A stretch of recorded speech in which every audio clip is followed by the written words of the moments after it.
సం నిత్య సుఖమానందమికార పురుష స్మృత వకారశక్తిరమృతం మేళనం శివ ఉచ్యతే తస్మాదేవం స్వమాత్మానం శివం కృత్వార్చయేచ్చివం అని శివ శబ్దానికి నిర్వచనం ఇవ్వటం జరిగింది. సం నిత్య సుఖం, ఇకారం పురుషుడు, వకారం శక్తి, వాటి కలయిక అమృతం. శివ అన్న మాటలో ఉన్న శ, ఈ, వ, వ అనేవి విడివిడిగా నిత్య సుఖాన్ని, పురుషుని, శక్తిని సూచిస్తాయి. కలిసినప్పుడు ఏర్పడిన శివ అనే శబ్దం అమృతత్వాన్ని సూచిస్తుంది. అందుచేత ఒక్కసారి శివ అని గనక అన్నట్టయితే ఈ భావాలనన్నింటినీ తలుచుకున్నట్టే. శివ శబ్దానికి శుభం, మంగళం అనే అర్థాలున్నాయి కనుక శివుడు అంటే శుభప్రదుడు, మంగళప్రదుడు అని అర్థం. అటువంటి శివుని అర్చించటానికి తాను శివుడై ఉండాలి అని చెప్పబడింది. అందుకే నా రుద్రో రుద్రమర్చయేత్ అన్నారు.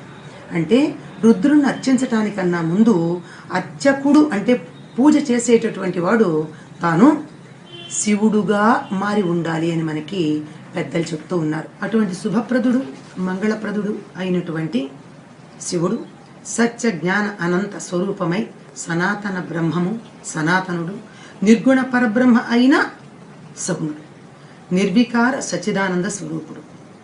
అటువంటి నిత్యము, అనంతము, పూర్ణము, అసంగము అయిన ప్రకృతి పురుష అతీతుడైన పరతత్వాన్ని శివుడు అని చెప్పింది శివపురాణం.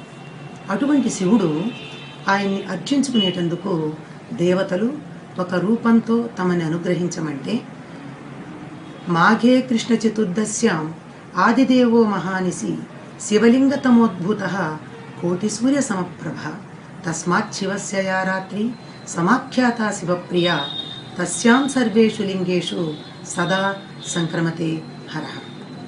మాఘ కృష్ణ చతుర్దశి నాడు అర్ధరాత్రి శివలింగ స్వరూపంలో, లింగ స్వరూపంలో శివుడు కోటి సూర్య సమమైనటువంటి కాంతులతో, అంటే కోట్లాది సూర్యులు ఒక్కసారి ఉదయిస్తే ఎంత వెలుగుంటుందో అటువంటి రూపంతో ఉద్భవించాడు గనక ఆ రాత్రిని శివుడు ఉద్భవించిన కారణంగా శివరాత్రి అని అనడం జరిగింది.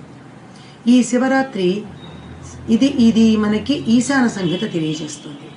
ఈ శివరాత్రి శివుడి యొక్క జన్మదినం గనక ఆనాడు ఆయన్ని పూజిస్తే సంతోషము. ఎవరి పుట్టినరోజు నాడు పూజిస్తే వాడు సంతోషపడరా? శివుడు కూడా అంతే.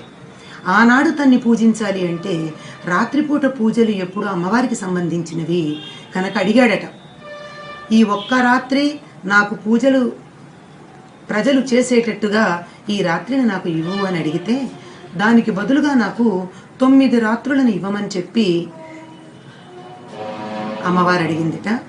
దానికి ఫలితంగానే 9 రాత్రులు తిరిగి ఇవ్వడం జరిగింది.